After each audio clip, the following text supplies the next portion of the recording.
Halo Sobat UNEJ, selamat datang kembali di Cek Podcast LPMPP. Bersama saya Yopi Darmawan, dosen dari Fakultas Keperawatan Universitas Jember. Senang sekali bisa menyapa Sobat UNEJ di kesempatan kali ini. Dan kali ini kita akan membahas topik yang sangat menarik. Topik apa itu? Yaitu tentang kesehatan mental. Khususnya buat Sobat UNEJ yang masih aktif menjadi mahasiswa di Universitas Jember. Topik kali ini juga menyasar sejumlah sivitas akademika yang ada di Universitas Jember, tidak hanya dosen, tapi juga mahasiswa, tenaga kependidikan, dan juga staf lainnya. Dan saya kali ini tidak sendiri, saya ditemani oleh salah satu dosen dari FKIP UNEJ. Saya sapa Ibu Nur Fatwikiningsih, SPSI, MPSI, Psikolog. Halo Ibu, apa kabar? Sehat. Alhamdulillah sehat ya Bu ya. Baik, terima kasih sudah hadir di podcast kali ini yang kita hari ini Ibu membahas tentang kesehatan mental. Yes. Dan sedikit informasi Sobat UNEJ bahwasannya data dari WHO atau Badan Kesehatan Dunia menyatakan bahwasanya 1 dari 7 orang secara global itu menderita mental disorder Ibu. Dan itu penting sekali yang menjadi dari kita untuk bisa ngobrol-ngobrol di kesempatan kali ini bersama Bu Nur Fatwikiningsih. Ibu, tentunya banyak sekali pertanyaan yang tentunya Sobat UNEJ juga akan tanyakan di kesempatan podcast kali ini. Dan saya akan awali dengan pertanyaan Ibu, mungkin bisa dijelaskan kepada teman-teman Sobat UNEJ, kira-kira kesehatan mental itu seperti apa sih Bu? Jadi gini, kita mulai dari dasar-dasar dulu mengenai mental health, kesehatan mental, kemudian mental disorder atau problem psikologis itu sendiri, dan kemudian pada mental illness atau sudah masuk pada diagnosis gangguan jiwa gitu ya. Seperti itu. Jadi positif mental health atau kesehatan mental yang positif itu ditunjukkan oleh individu yang menunjukkan perasaan kebahagiaan in everyday life, kemudian kesejahteraan gitu ya. Kesejahteraan ini beda dengan kemakmuran ya. Sejahtera itu artinya kan lebih pada konteks psikologis ya gitu. Dia ada kebutuhan untuk makan, minum, tapi kebutuhan psikologisnya harus sejahtera. Baik, siap. Kemudian kenyamanan dia dalam kehidupan sehari-hari, tidak ada perasaan penderitaan baik secara perasaan maupun pikiran gitu ya. Ini yang sangat beresiko sekali ya ketika kita bicara pikiran dan perasaan gitu ya. Benar sekali Bu, apalagi di era zaman maya sekarang dikit-dikit waduh kok mentalku nggak sehat gitu ya Bu ya. Iya. Nah ini yang muncul itu biasanya adalah self diagnosis. Jadi self diagnosis. Resiko ya kalau dia tidak datang pada orang yang tepat ya Pak Yopi ya. Diagnosis itu dia tentukan sendiri gitu ya. Benar Ibu. Kita psikolog gitu ya maupun psikiatri itu punya kerangka untuk diagnosis yang tepat. Apakah ini masih fase krisis? Mental disorder atau problem psikologis ya, seperti krisis dan trauma yang masih bisa belum sampai ke gangguan jiwa yang berat gitu ya, belum sampai ke PTSD dan sebagainya, itu sudah masuk mental illness.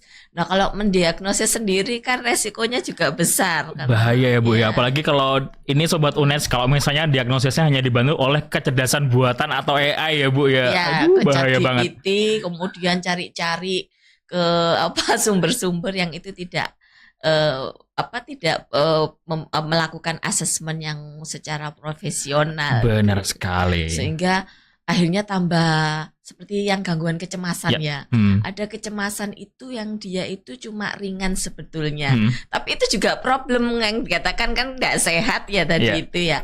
Mental disorder, problem psikologis misalnya cemas, takut nilainya kurang IPK-nya itu, tapi masih pada krisis ya, belum sampai yang kecemasan yang OCD, obsessive compulsive disorder gangguan seperti itu. Tapi karena mendiagnosis sendiri, akhirnya merasa bahwa itu overthinking ya, gitu ya. Akhirnya tambah sakit gitu ya, jatuhnya tambah berat, parah karena tidak mendapatkan penanganan yang tepat sesuai dengan problem yang dia alami. Nah, problem itu kan harus dilihat dulu. Penyebabnya apa, pencetusnya apa. Itu dua hal ya. Penyebab sama pencetus. Sama-sama seperti depresi. Ternyata bukan depresi gitu. Hanya cuma perasaan tertekan gitu ya. Karena fase-fase krisis ya mahasiswa ini ya. Dengan banyak tuntutan ya. Tuntutan maksudnya mulai akademis, non akademis gitu. Kemudian dengan beragam pengalaman hidup. Jadi rentan ya untuk mengalami depresi gitu ya, atau ke arah depresi gitu. Oke. Nah, ini di konten pembuka kita sudah banyak info-info yang nanti kita akan bahas dan perdalam lagi dengan Bu Nur. Yang pertama Ibu, tadi yang di awal Ibu menyebutkan terkait seseorang itu ketika dikatakan sebagai sehat yang utuh gitu, tadi juga harus bisa mempertimbangkan kondisi mental psikologis. Tadi Bu Nur mengatakan ada kata kunci kebahagiaan dan juga sejahtera. Mungkin bisa disampaikan lebih dalam Ibu kepada Sobat UNEJ. Well-being ya, kita pernah bicara tentang kesejahteraan itu. Ada yang dinamakan dalam ilmu psikologi itu konsep well-being, kesejahteraan. Kemudian salah satu indikatornya adalah happiness, perasaan bahagia. Bahagia yang seperti apa? Yang tentunya normal ya, bukan sampai yang histrionik, kebahagiaan yang berlebihan gitu ya, dengan pencetus yang jelas itu ya. Kemudian bisa melakukan coping yang adaptif terhadap segala kita kan setiap hari tidak mungkin stres ya. Stres itu hal yang biasa itu ya. Tapi manusia harus bisa mengcoping kondisinya gitu ya, untuk menghadapi stres itu dengan adaptif, sehingga tidak menimbulkan perasaan sedih yang terus menerus, perasaan nangis atau perasaan marah, emosi gitu. Tapi bisa mengatasi persoalan itu dengan adaptif copingnya seperti itu. Kemudian kebahagiaan dalam aktivitas sehari, kemudian produktivitas. Ya, itu. Sejahtera dia produktif. Itu kalau mahasiswa mau ke laboratorium kok takut-takut. Kok belum ketemu pegawai labnya kok udah menarik diri atau belum masuk itu kan berarti belum sejahtera. Benar. Ada perasaan cemas gitu ya, itu. Nah, ini belum well-being, belum sejahtera. Nah, itu butuh nggak dia layanan? Seharusnya membutuhkan, itu kan keluhan ya. Jangan sampai keluhan itu berdampak parah ya ke depannya gitu kan ya. Mencegah lebih baik daripada mengobati, seperti itu kan konsepnya kalau kita. Benar. Jadi ternyata sejahtera atau kebahagiaan itu komponennya banyak ya Bu ya. Dari mulai happiness, dari kebahagiaan, coping itu apa Bu mungkin? Coping itu cara kita untuk menyelesaikan persoalan. Jadi kalau misalnya para mahasiswa ini punya masalah akademik atau asmara gitu, sejauh mana copingnya sekuat apa gitu ya Bu ya, untuk bisa menangani itu. Dan tadi kata kuncinya ada adaptif juga. Jadi siap sedia untuk segala perubahan dan juga dinamika gitu ya Bu ya. Dinamika hidup ini kan apalagi sekarang ya, itu sangat cepat ya velocity gitu katanya gitu ya, dalam ilmu ekonomi dan sebagainya. Manusia harus bisa adaptif. Banyak perubahan ya Bu ya. Terus kemudian tadi Ibu juga sempat menyebutkan mungkin Sobat UNEJ di sini juga ada yang masih belum paham Ibu. Tadi Ibu Nur menyebutkan ada kata mental health, terus kemudian ada mental disorder dan juga mental illness. Nah, mungkin bisa dijelaskan ke Sobat UNEJ Ibu, kira-kira ketiga istilah ini tuh bedanya apa sih Bu? Kalau mental health kan tadi sudah saya jelaskan ya, mental health yang positif itu menunjukkan indikator apa saja kesejahteraan, kebahagiaan, kenyamanan dalam kehidupan sehari-harinya. Kalau mental health problem itu berarti ada persoalan ketidaknyamanan, ketidakbahagiaan gitu kan ya. Nah, mental health problem itu terbagi dua.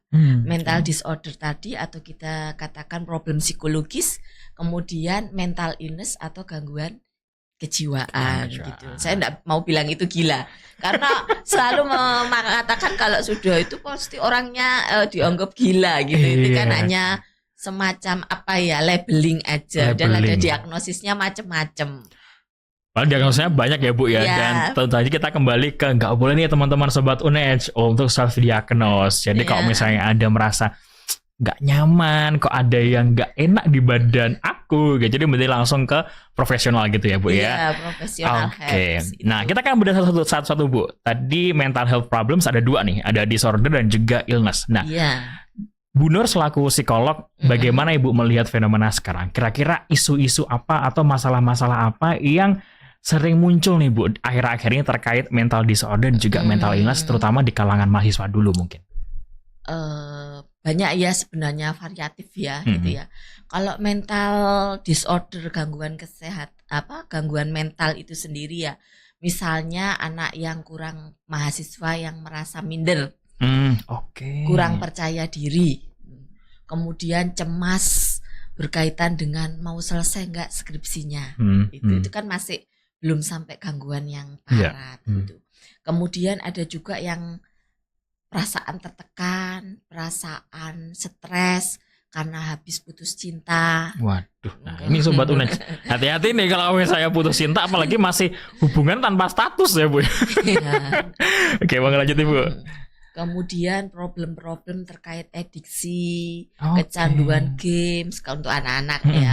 Kalau kalangan mahasiswa sih memang lebih banyak pada interpersonal relationship atau hubungan interpersonal. Bisa dengan orang tua, bisa dengan teman sesama mahasiswa, bisa dengan orang-orang terdekat yang statusnya apakah pacar, apakah apa gitu ya, macam-macam itu, seperti itu. Ternyata lumayan banyak ya Bu ya. Fenomena di lapangan, apalagi Sobat Unes kalau misalnya merasa itu mungkin bisa langsung ke profesional ya.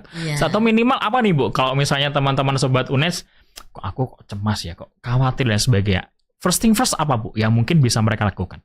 Yang pertama kali dilakukan harus mencari penyebabnya. Jangan fokus pada kecemasannya. Kalau fokus pada kecemasannya ya coba ya, nggak berani masuk lab, nggak berani nge-lab, nggak berani untuk mengerjakan tugas atau skripsi untuk memulai, udah ngadep dosennya udah nggak berani gitu ya. Fokusnya hanya ke situnya, kan nggak ada solusinya. Cari penyebabnya, apa yang membuat diri kita itu cemas gitu ya. Ada apa gitu kan.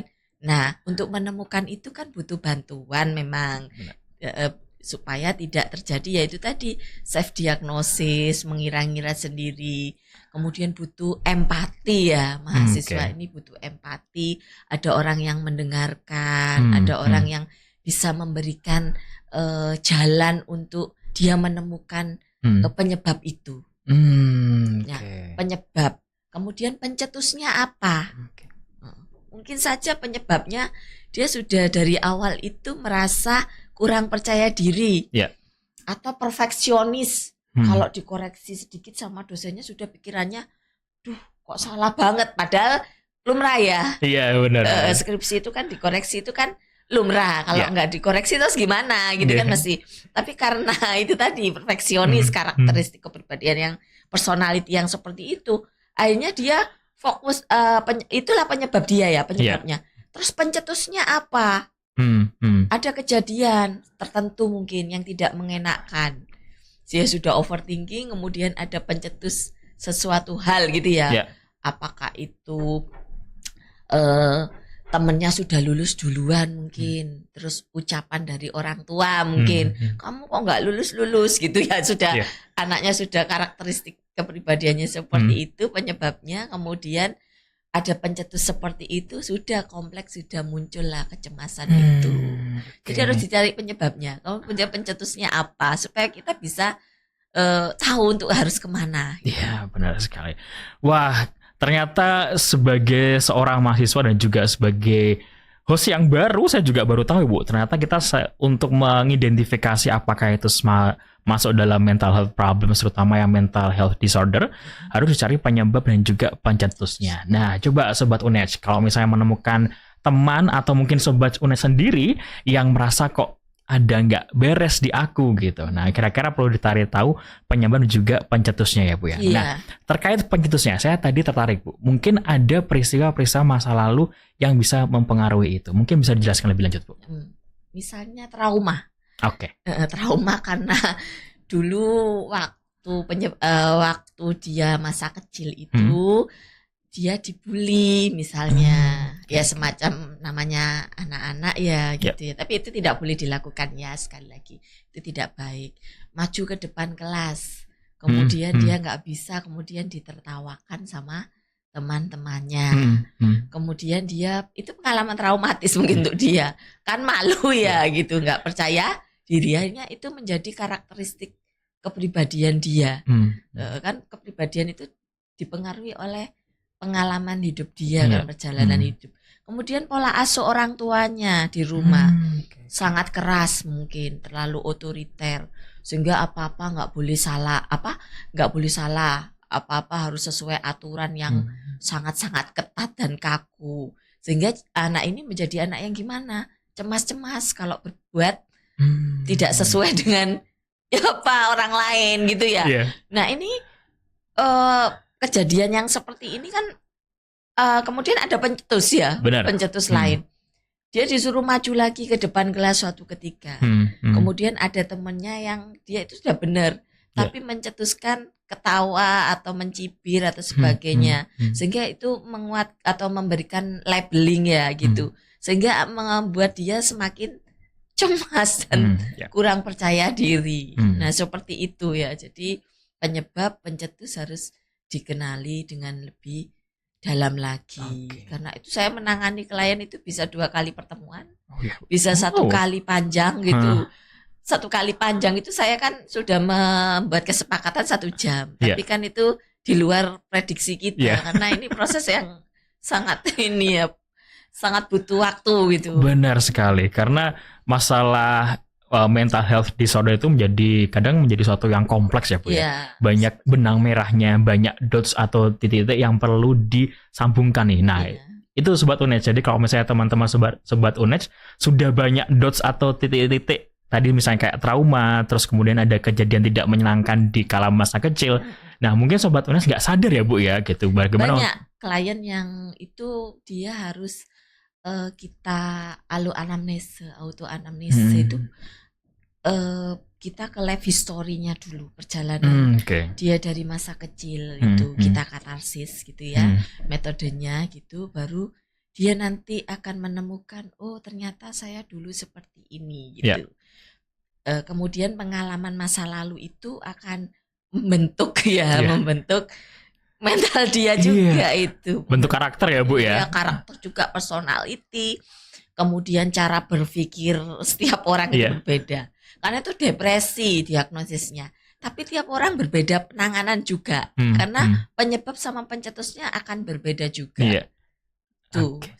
Nah, tadi Bu Nur sempat cerita bahwasannya pernah menangani pasien atau Sobat Unech atau mungkin teman-teman yang sempat berkonsultasi dengan Bu Nur. Nah, ini menarik untuk dikulik. Mungkin dari Bu Nur.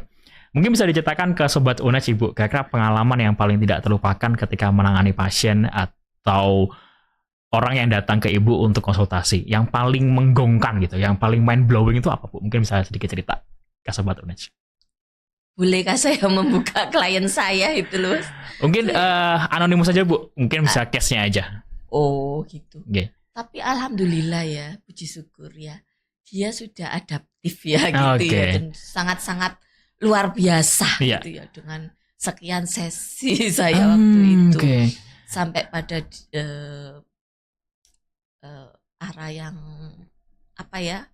suicide gitu ya, baik. Ataupun menyakiti diri sendiri, self harm gitu, karena sudah coping itu sudah tidak bisa dia lakukan secara adaptif, dia butuh untuk support.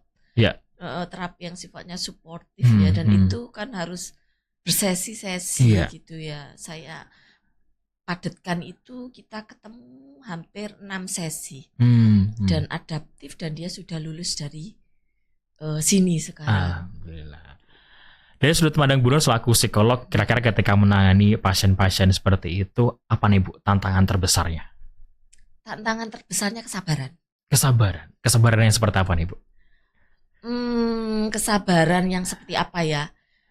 Jadi gini, klien datang ke kita itu kan dengan beragam latar belakang ya, gitu ya, pengalaman hidup, kemudian karakteristik kepribadian yang membentuk dia, apakah anaknya kekanak-kanakan. Nah, kalau tipikalnya, kalau kita bicara akses berapa itu, karakteristik kepribadian akses 2 ya itu.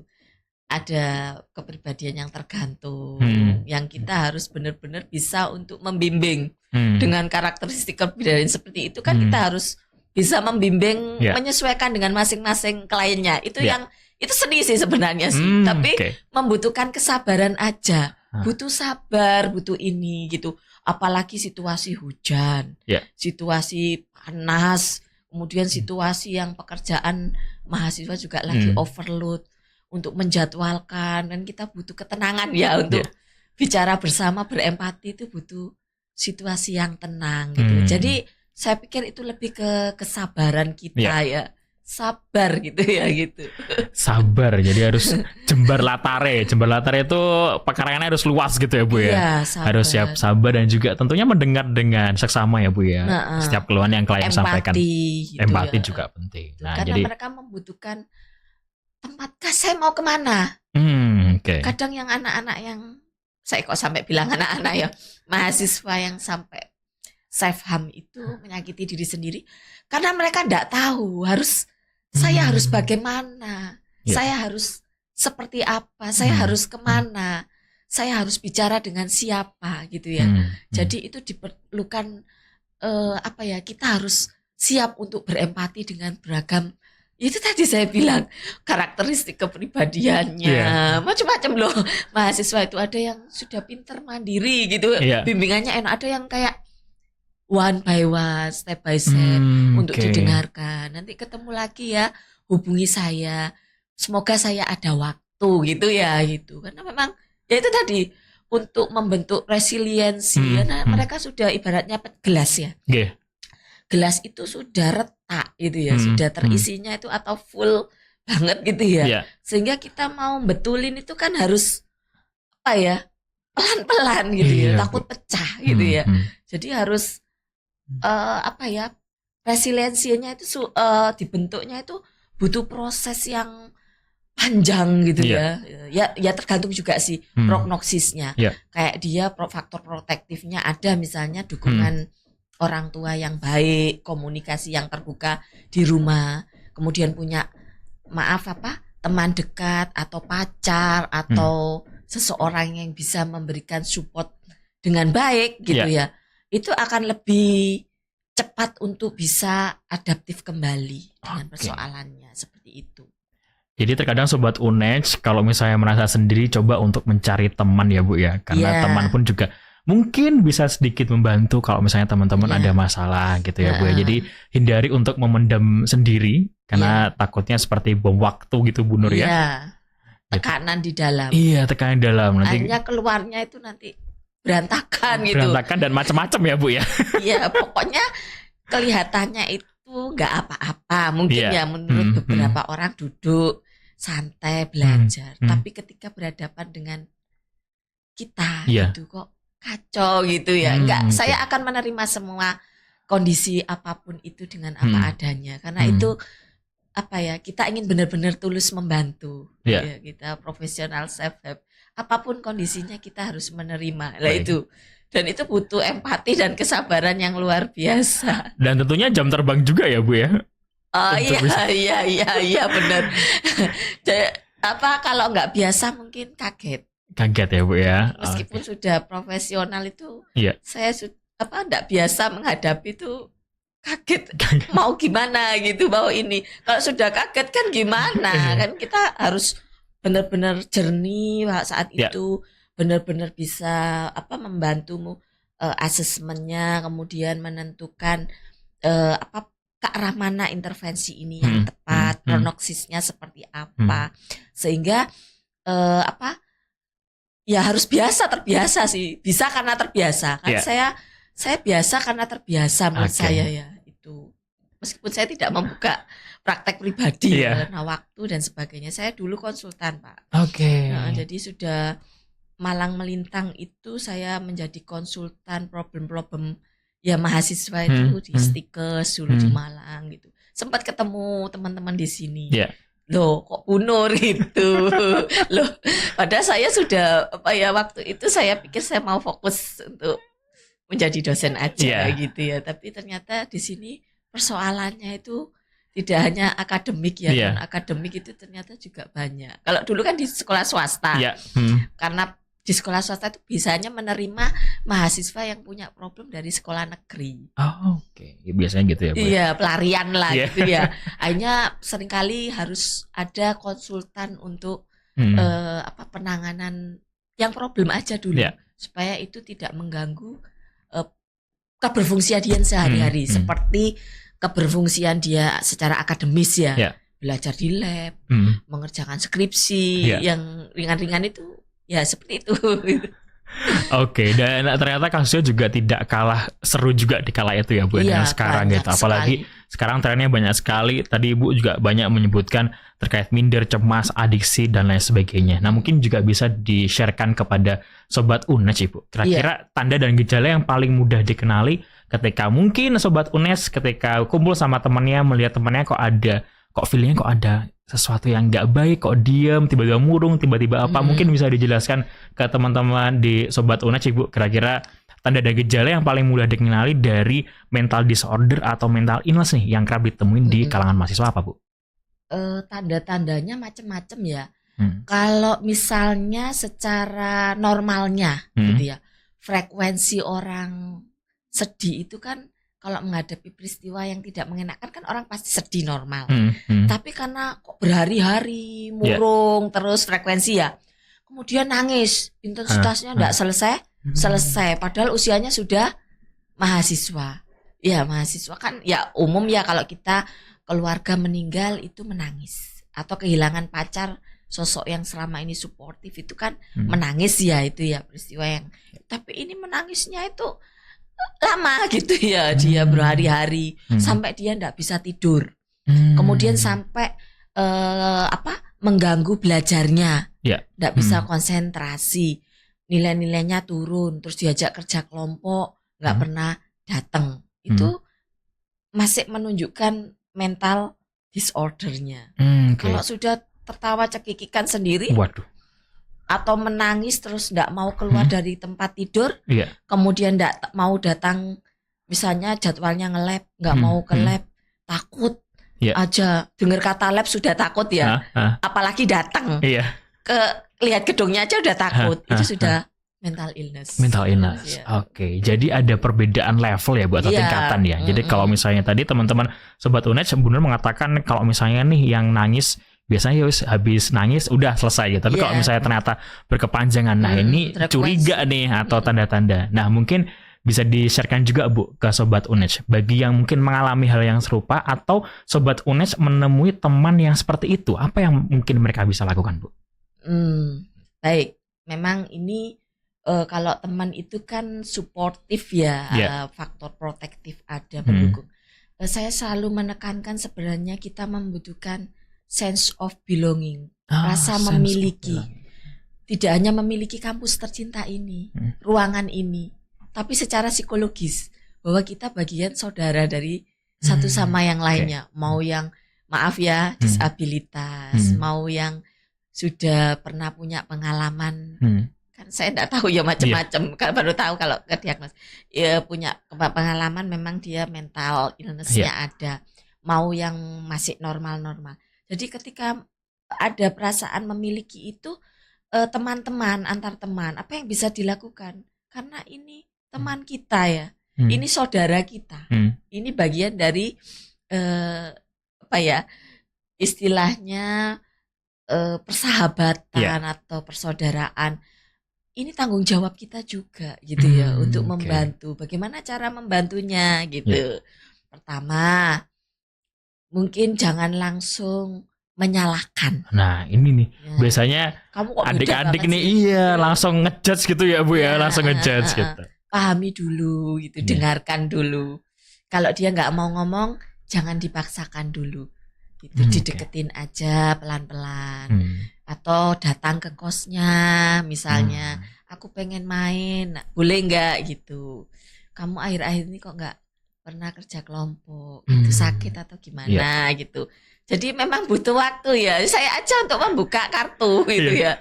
Itu harus pelan-pelan. Kalau nggak mau ngomong jangan dulu. Biarkan nangis dulu. Biarkan dulu. Sudah, baru ayo kamu apa yang dikeluhkan. Itu ada apa gitu. Biar dia cerita dulu, nanti akan ketemu gitu ya. Nah itu.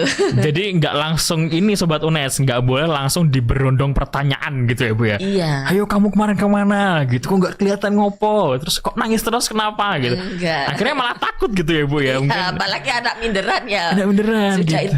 Atau menutup diri ya, karena ada anak yang karakteristiknya kepribadiannya tertutup itu. kan harus pelan-pelan untuk menyelami dunianya. Okay. Nah itu butuh satu kesabaran tadi dan empati itu tadi kuncinya. Nah itu empati muncul dari apa? Perasaan saling memiliki. Tidak hanya gedung ini, tidak hanya ruangan ini, tapi bahwa kita bersaudara, bahwa kita itu bersama. UNED ini untuk kita semua gitu ya. Kalau ada temannya yang sakit, kita sakit semua gitu. Kalau menurut saya sih itu. Salah satu karakter khasnya orang Indonesia gotong royong ya Bu ya. Nah, nilai-nilai gotong royong. itu. Nah itu teman-teman yang mungkin bisa diinternalisasi gitu. Ya, jadi rasa peduli. Tadi saya suka banget dengan kata-katanya Bu Nur, sense of belonging. Jadi rasa untuk saling memiliki gitu ya Bu ya. Jadi pentingnya punya teman gitu. Karena kita nggak tahu ya Bu ya, mungkin teman dari Sobat UNED ini ke depannya jadi apa gitu. Iya. Kita tidak bisa hidup sendirian. Manusia itu makhluk sosial, bukan makhluk individual. Kemudian setiap orang itu punya kelebihan, punya kekurangan sendiri-sendiri. Saya katakan disability, difabel misalnya. Mereka punya kelebihan gitu, juga punya kekurangan dengan disabilitasnya. Tapi di satu sisi ada kelebihannya. Ada yang misalnya dia low vision gitu ya. Tapi semangatnya untuk belajar tinggi dengan keterbatasan dia itu kelebihan gitu. Terus yang satunya normal, tapi kok belajarnya aut-autan, lemas gitu, loyo gitu. Nah, jadi tiap orang punya potensi positif, kelebihan dan kekurangannya. Kita membantu bagaimana kelebihan itu tetap menjadi sesuatu yang dia miliki untuk berkembang, kekurangannya itu bagaimana untuk berkembang menjadi positif. Iya, benar sekali. Nah, kalau tadi Bu, mungkin kalau misalnya Sobat UNED sudah bisa mengenali tanda dan gejala yang mungkin curiga ke arah mental disorder atau mungkin bahkan ke mental illness dan sudah coba untuk di-approach atau didekati. Nah, kapan saat yang tepat untuk Sobat UNED itu mencari pertolongan profesional, Bu? Kalau dia sudah merasa bahwa itu benar-benar menderita, biasanya datang. Seharusnya kan tidak sampai penderitaan untuk dirinya. Orang mengalami masalah itu pasti akan menderita, mau mental disorder ataukah mental illness. Tambah lagi mental illness ya, misalnya OCD, obsessive compulsive disorder gitu ya. Ketika dia salah sedikit, tidak rapi sedikit gitu kan, dia pikirannya kan selalu terobsesi ya. Standar, dia punya standar nilai yang berbeda dengan orang-orang pada normal umumnya kan enggak apa-apa, enggak rapi dikit, enggak apa-apa salah sedikit. Tapi karena cara berpikirnya sudah seperti itu kan menyiksa dirinya kan. Menyiksa diri sendiri, pikiran itu mengganggu dia juga dalam aktivitas sehari-hari. Jadi kalau sudah merasa itu mengganggu aktivitasnya sehari-hari gitu, lebih baik langsung datang ke PLKD. Menurut saya seperti itu. Kan bisa dijadwalkan ya nanti ketemuannya, konselornya juga banyak kan di PLKD, tidak hanya saya aja gitu. Ya seperti itu.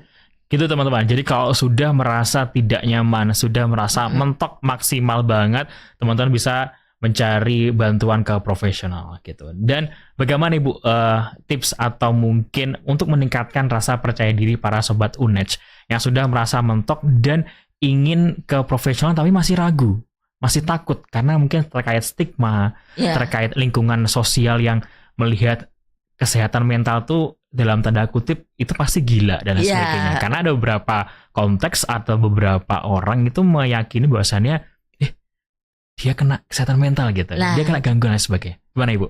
Jadi gini, pertama tanamkan bahwa Anda membutuhkan bantuan memang. Tidak bisa untuk sendirian menyelesaikan itu gitu. Perasaan malu itu sudah hilangkan sudah.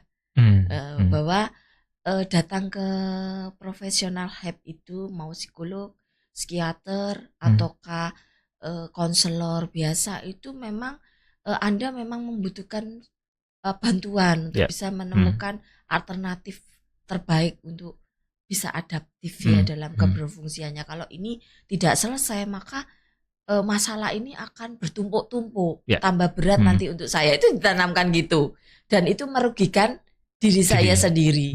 Kalau masalah malu nanti dikira gini gitu kan, itu cuma perasaan kita sendiri. Sebenarnya kan kita tanamkan aja bahwa stigma labeling tadi itu hanya label. Kan diagnosis itu kan macam-macam.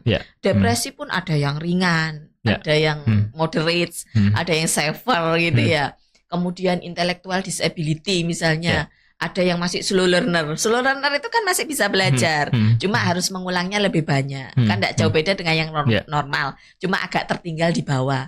Kemudian ada yang retardasi mental ringan gitu kan. Jadi orang tua tidak perlu tidak perlu malu untuk merefer. Kalau ke anak-anak kan kliennya orang tuanya, bukan anaknya. Kalau itu merefer atau rujukan gitu, nggak perlu malu. Karena ini untuk kesehatan diri sendiri. Kalau enggak, kita akan rugi sendiri. Bukan orang lain yang bertanggung jawab atas kehidupan kita. Apalagi sudah mahasiswa ya, tentu akan tahu tanggung jawab yang akan lebih banyak lagi untuk dilaksanakan sehari-hari. Kalau itu sudah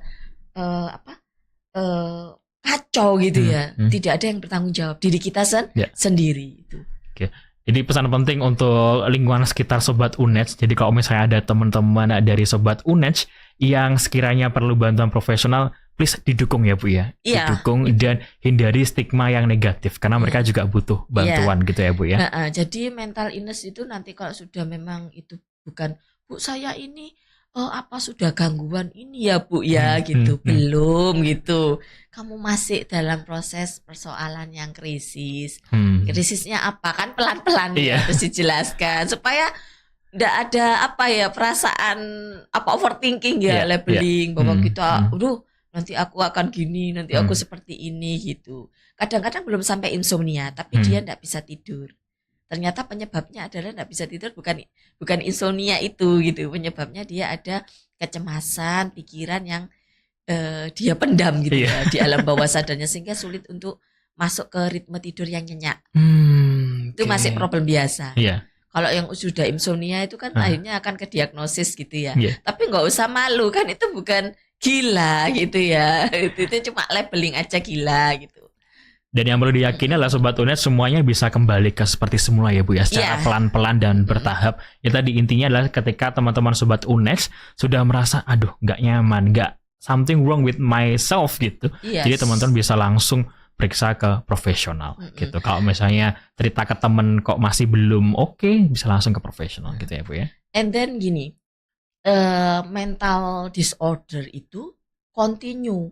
Kalau dibiarkan terus-menerus, itu bisa menjadi mental illness. Contohnya, awalnya cemas, kemudian mau beli makan takut, atau cemas-cemas, nggak mau keluar kamar.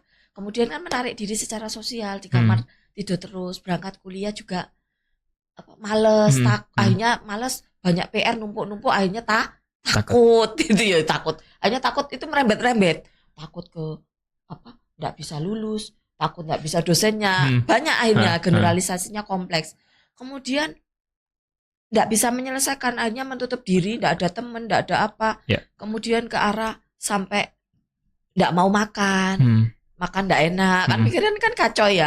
Kemudian sampai menyayat tangan, itu sudah masuk ke depresi akhirnya. Gitu. Jadi semuanya seperti efek domino ya Bu ya. Jadi ketika hal kecil tidak segera diidentifikasi dengan baik dan juga diselesaikan, nanti akan berdampak ke hal yang lebih besar. Jadi kita kenal istilahnya unfinished business gitu ya dalam teori. Urusan tidak selesai gitu ya Bu ya. Itu sama halnya kalau misalnya teman-teman punya HTS-an terus belum jadian udah dikasih hadiah gitu. Nanti suatu saat bakal ditagih gitu.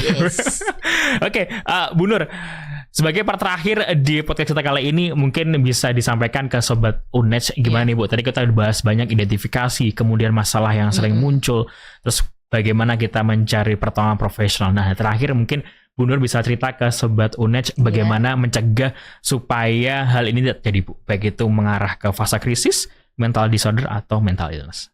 Supaya ini tidak terjadi pada diri kita. Satu, belajar untuk coping stres yang adaptif. Banyak membaca literatur ya Bu, jangan untuk pengembangan diri kita yang positif ya gitu. Bagaimana sih ketika kita menghadapi persoalan gitu ya, kita bisa memilih strategi coping stress yang positif untuk diri kita. Gitu. Nah ini memang coping stress itu juga pengalaman awal kehidupan ya. Dulu kecilnya itu pola asuhnya seperti itu membentuk cara dia untuk berpikir, cara dia untuk menghadapi persoalan. Bener. Ya, contohnya yang kalau pola asuh orang tuanya terlalu memanjakan, apa-apa diturutin, apa-apa dibenarkan gitu ya.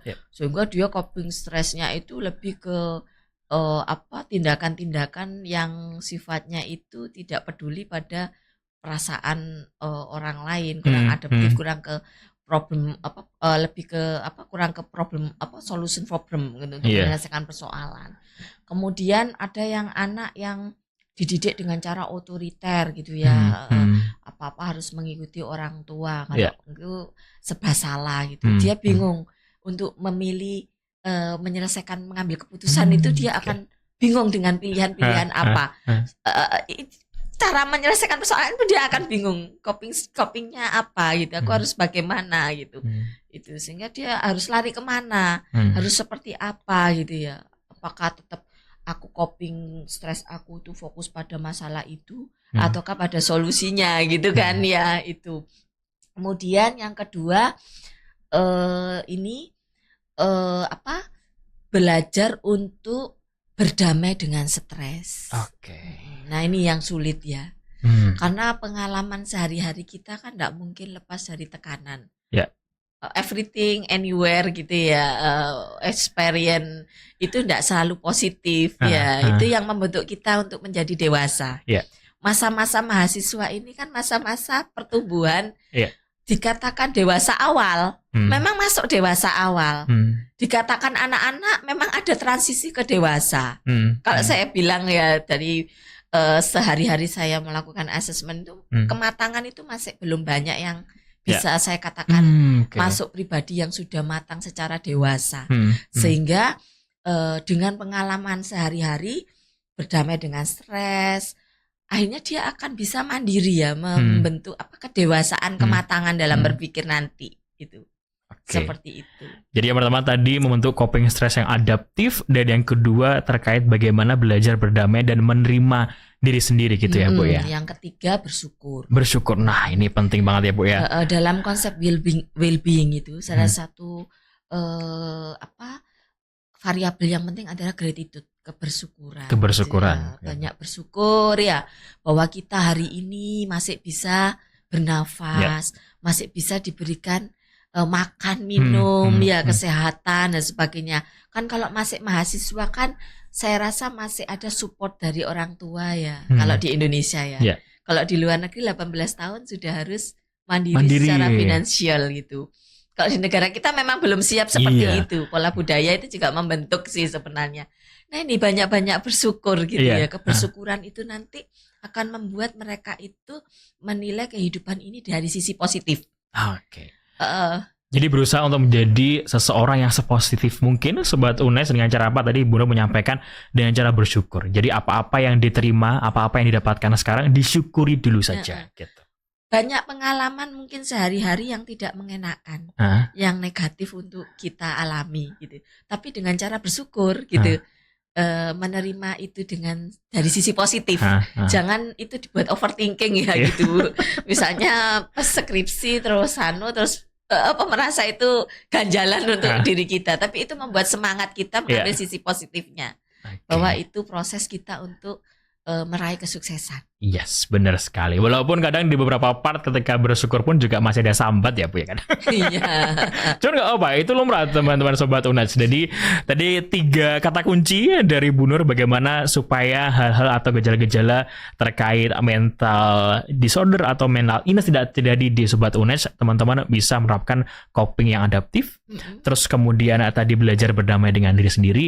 Dan yang ketiga adalah bagaimana teman-teman untuk bersyukur.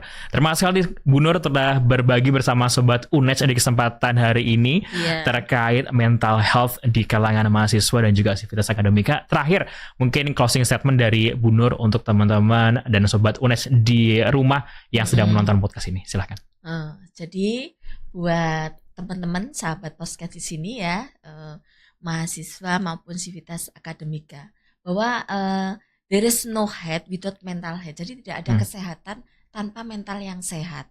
Karena itu akan berdampak pada tidak hanya psikologis kita, tapi fisik dan daily activity kita ya, keberfungsian kita dalam kehidupan sehari-hari.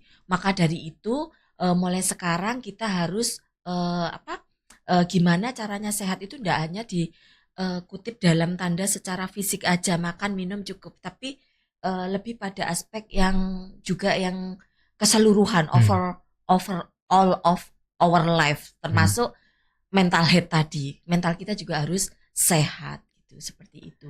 Dan mari kita sama-sama sebagai mahasiswa ya, bertumbuh bersama, berkembang bersama ke arah yang positif, seperti itu.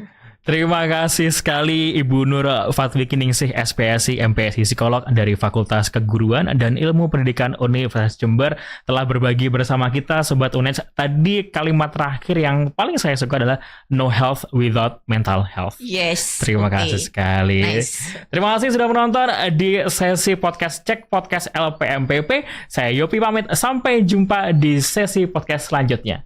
Dadah Sobat UNEJ.